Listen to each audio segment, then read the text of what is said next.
लीजिए भक्ति योग का है। हाँ।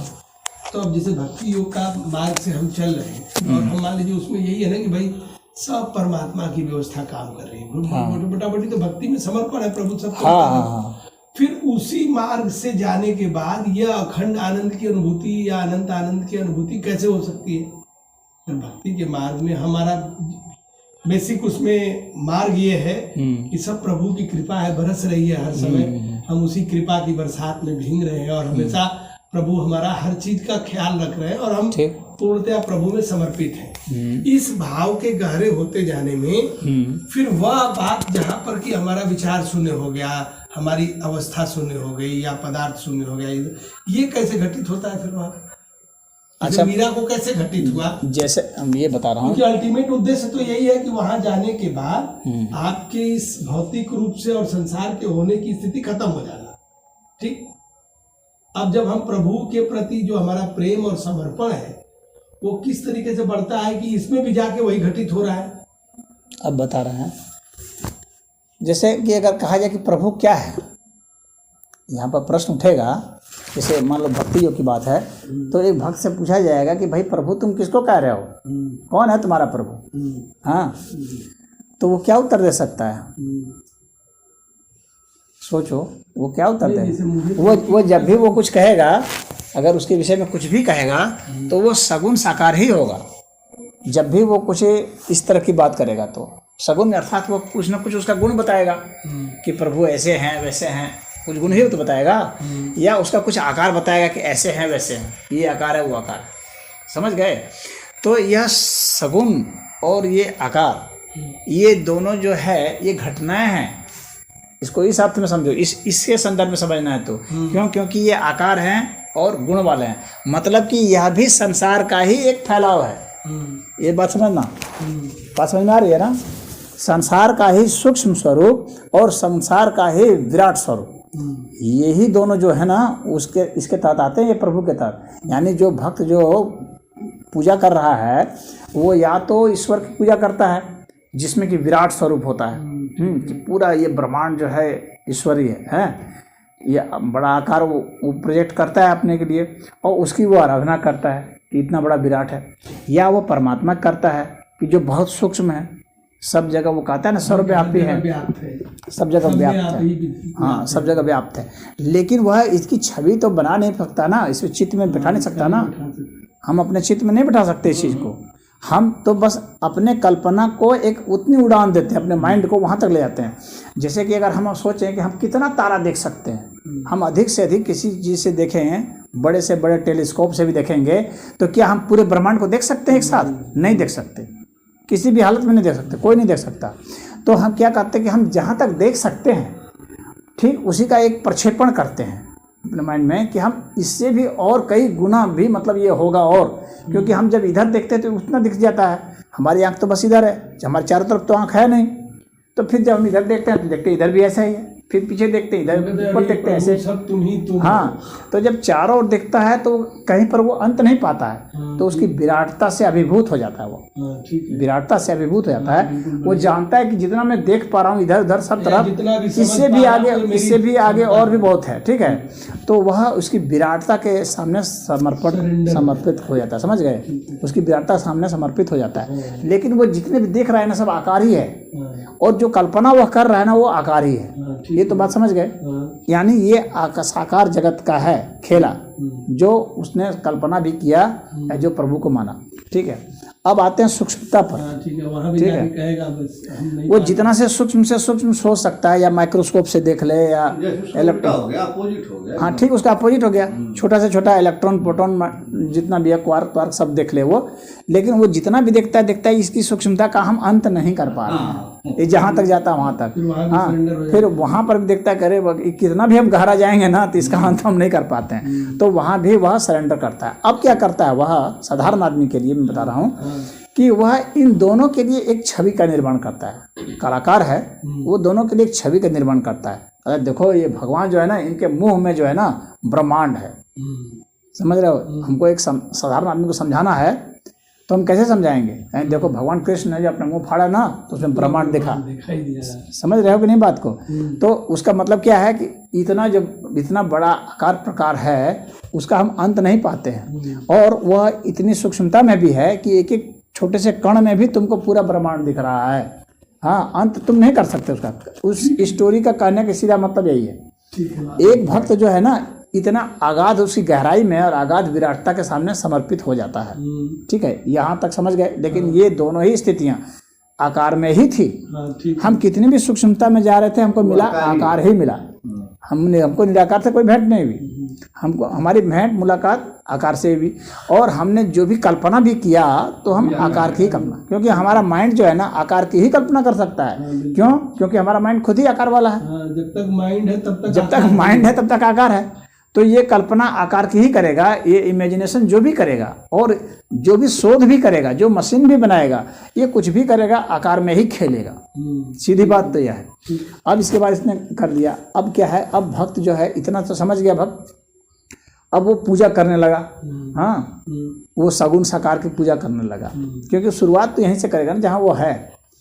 जो वो करने लगा तो क्या होता है कि अब वो धीरे धीरे अब लीन उसका ये जो अब ये यहाँ कहाँ से कर रहा था वो उसका चित्त सिद्ध कर था ना। अब इसको योग की भाषा में कहते हैं, ये तो फिलॉसफी की भाषा में थी ना और ज्ञान की भाषा में। अब इसको हम साधना की भाषा में कहते हैं। साधना में क्या कहता है, वो अपने चित्त से माइंड से तो समझ रहा था इन चीज़ों को। अब उसका चित्त कहाँ था? उसका चित्त जो था वो जागृत अवस्था में अब कल्पनाशील हो गया था बहुत ज़्यादा।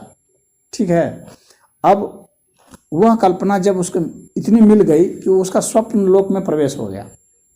अब हम जो पहले समझाए थे उसी के संदर्भ में समझा रहे हैं ना। हम तो नहीं समझ रहे हैं, ये नहीं समझ तभी तो एकाग्रता की बात होगी जो तुम पूछ रहे थे कि उसमें उससे क्या मतलब है। हाँ, मेरा ये प्रश्न ये है ना, वो स्वप्न लोक वाला नहीं है। हमारा प्रश्न अब ये है कि जब उसने सरेंडर किया क्या मतलब क्या हुआ? सरेंडर का मतलब जब चित्त के हिसाब से बोलो आप। हाँ, चित्त के हिसाब से क्या है कि जब वो निराकार अंत नहीं मिला। हाँ, विराटता में भी और सूक्ष्मता में भी। हाँ, तो कहता है भगवान मैं हार गया, मैं थक गया, मतलब आई कैनॉट एक्सप्लेन यू। हाँ, लेकिन यहाँ पर आई है कौन? नहीं, वो अभी तक तो है वो आई। तो मैं ये जानना चाह रहा हूँ कैसे। मैं उसकी बात नहीं कर रहा हूँ, आई यहाँ फिलॉसफी की बात नहीं कर रहा हूँ मैं। यहाँ पर मैं कह रहा हूँ कि ये आई कौन है शरीर में। हम लोग के शरीर में आई कौन है? Who is that I? वो चेतन तत्व है ना। हाँ। तो उसी की तो बात मैं तब से कर रहा हूँ। हाँ। तो वही मैं बात कर रहा हूँ कि यहाँ सरेंडर कौन करने वाला कौन है? ये जो अहंकार है ना। हाँ। वही सरेंडर कर रहा है। हाँ, ठीक है। हाँ। और वह अहंकार है क्या वास्तव में? वह चित्त का ही एक हिस्सा है। समझ रहे हो बात को? चित्त का ही वह एक हिस्सा है जो प्रकट है। हाँ, जो प्रकट है, वह हिस्सा जो प्रकट है और जो जागृत है। जो जागृत है, समझ गए? जो जागृत है। अब वही जब सरेंडर कर रहा है, इसका मतलब है कि वह स्वप्न में प्रवेश कर जाएगा। यहाँ समझना बात को। वह चित्त जब सूक्ष्म होगा तो वह स्वप्न स्थिति में प्रवेश कर जाएगा, और जब सूक्ष्म होगा तो वही जो है तुरीय में प्रवेश कर जाएगा। हम इसको भक्ति योग से मिला रहे हैं, इस ध्यान योग को।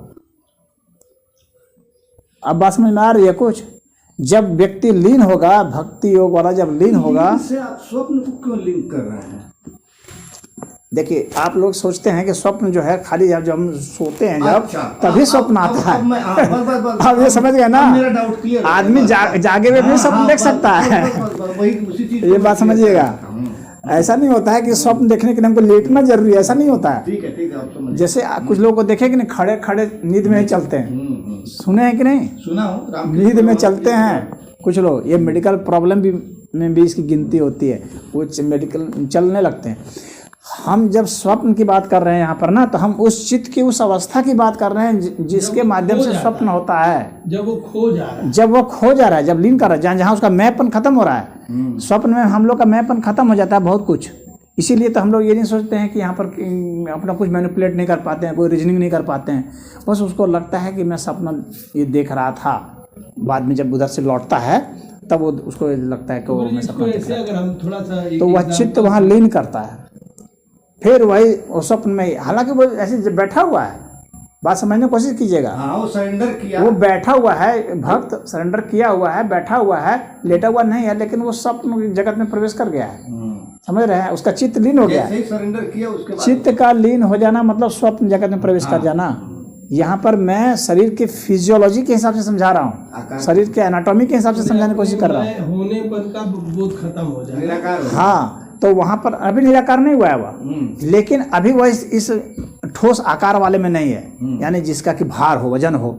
हाँ, अब वजन का देखिए स्वप्न में क्या होता है जानते हैं? पृथ्वी तत्व नहीं रह जाता है, जल तत्व नहीं रह जाता है।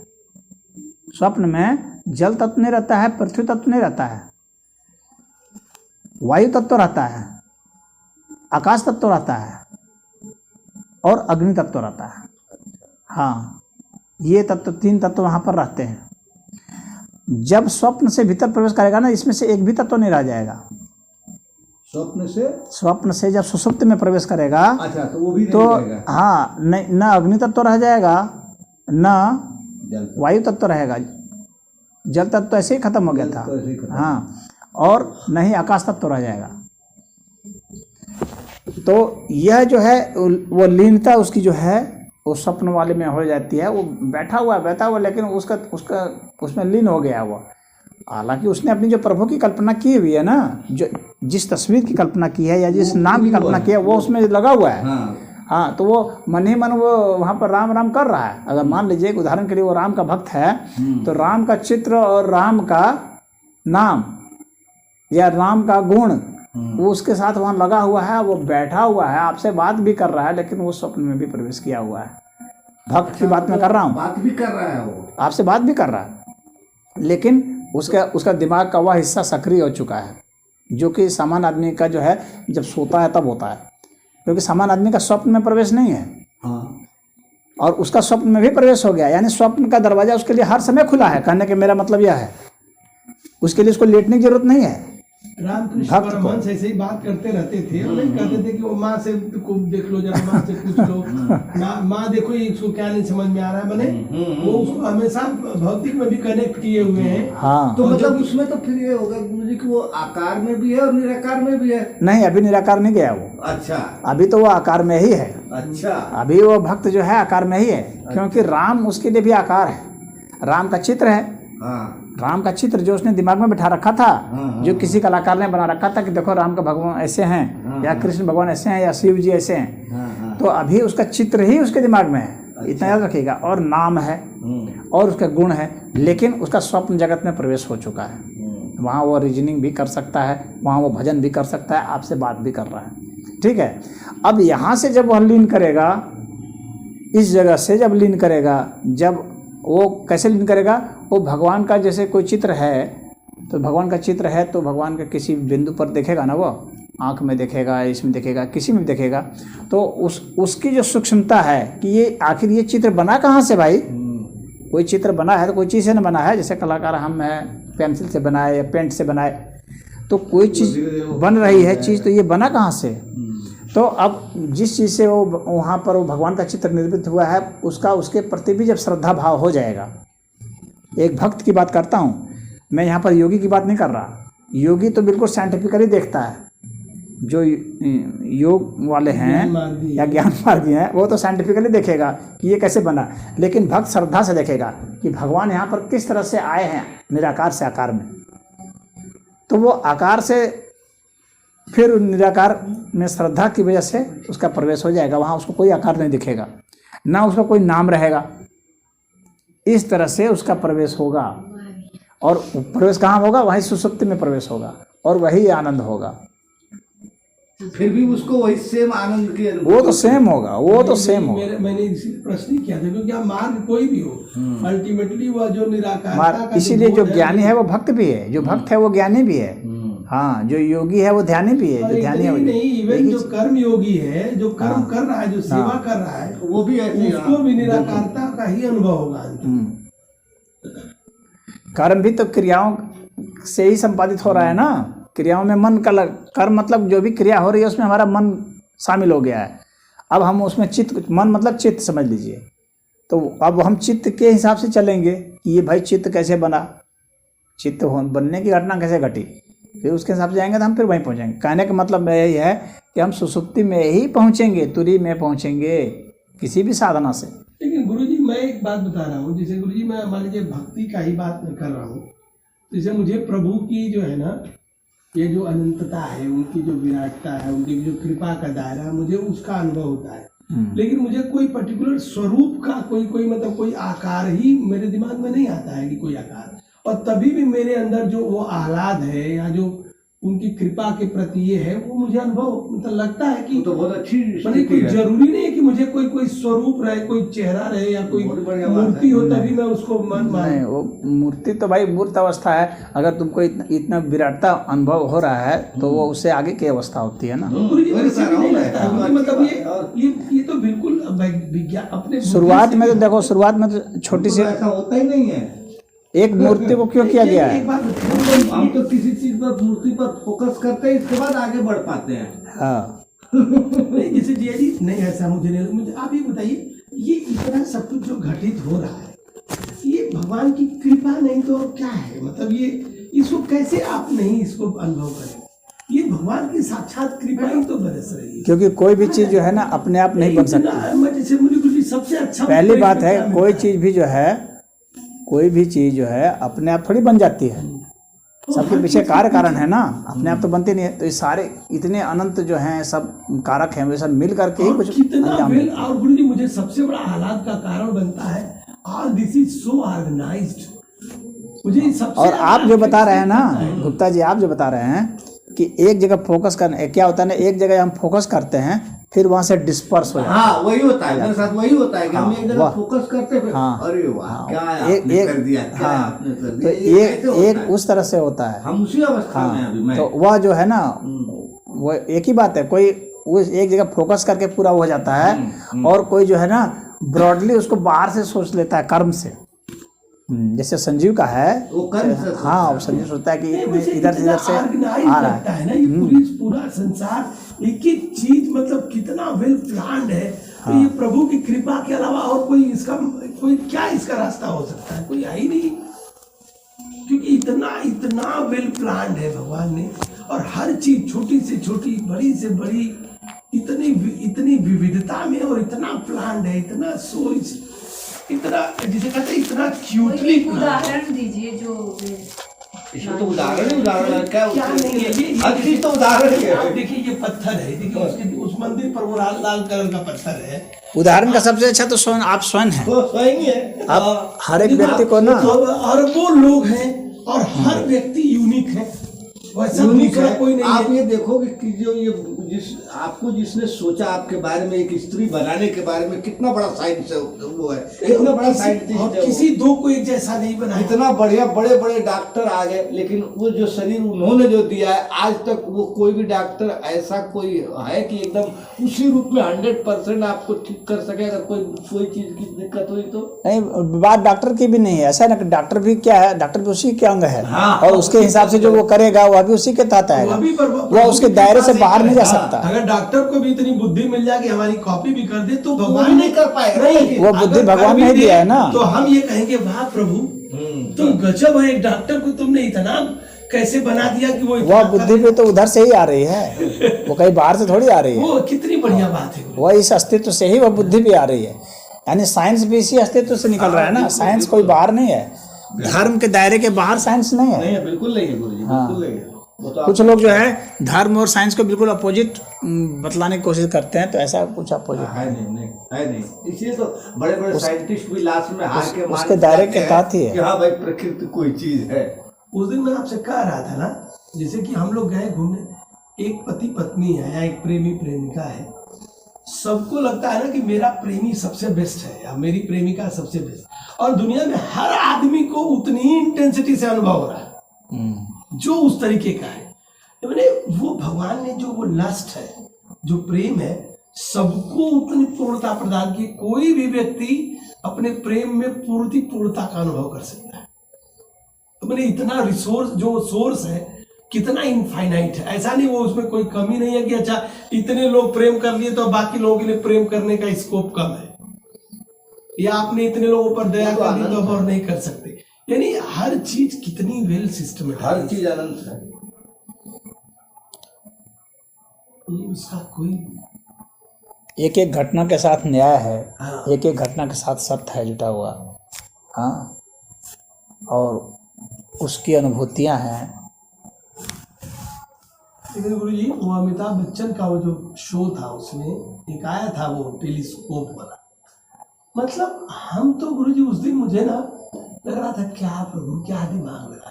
वो बता रहा था कि उसके टेलीस्कोप से एक गैलेक्सी दिख रही है, तारे दिख रहे हैं, वो 8000 प्रकाश वर्ष दूर है। वो 8000 प्रकाश वर्ष दूर होना माने 3 लाख किलोमीटर पर सेकंड की स्पीड से प्रकाश चल रहा है। तो एक वर्ष में प्रकाश कितने दूर एक जाएगा? साल में प्रकाश कितना दूर चलेगा जी? 3 लाख किलोमीटर पर सेकंड चला है। एक सेकंड में 3 लाख किलोमीटर माने धरती के कई हजार चक्कर हो गया। अब एक साल में वो कितना चला और 7000 साल में कितना चला और उतना दूर वो तारों की गैलेक्सी दिख रही है। माने क्या भगवान की आप संरचना का क्या दिमाग लगाओगे, भ्रष्ट कर जाएगा, हट जाएगा और तभी भी कुछ नहीं पाओगे। इसलिए वासुदेव शरणम गच्छामि, तभी भगवान कहते हैं ना सर्वधर्मान परित्यक्तम माम एकम शरणम व्रज अहम त्वाम सर्व पापेभ्य मोक्षयिष्यामि वासुदेव। ये सरेंडर हो गया ना एक तरीके हाँ, सर्वधर्मान पर सभी धर्म सारा ज्ञान बुद्धि को मुझे समर्पित कर दो। सुषुप्ति अवस्था में क्या होता है? हमारा सब कुछ जीरो ही हो जाता है, सरेंडर। वहाँ तो कुछ नहीं होता है, ये क्या ना दिमाग नाम है? ना हम- पता ना ठिकाना हम- ना रिश्ते ना नाते ये ना है, देश ना हम दुनिया वो कुछ है, नहीं। हमारा घर है, हमारा द्वार सब है, वहाँ हम- जीरो है। इतना बिजनेस, मृत्यु के इतना समय भी मालिक- वहीं पहुंचते हैं जीरो। इसका अर्थ क्या है? इसका अर्थ प्रकृति हम लोग को क्या और संकेत भगवान देती है की चीजों की कि तुलना में अंततः तुम जीरो ही हो जाओगे, कोई अंततः तुम जीरो ही हो जाओगे। बिल्कुल बिल्कुल संदेश यही देती है। अंततः तुम जीरो हाँ, और प्रतिदिन जीरो पहुंचाती मैं है। उससे अमीर- यह भी नहीं है, मेरे पास वो गाड़ी- बात समझ में आ रही है ना? मेरे पास वो वाला गहना। प्रतिदिन मेरे जीरो पास वो पहुंचाने वाली- वाला प्रतिदिन हम लोग को जीरो में पहुंचाती है, वो कैसे? क्योंकि हम लोग प्रतिदिन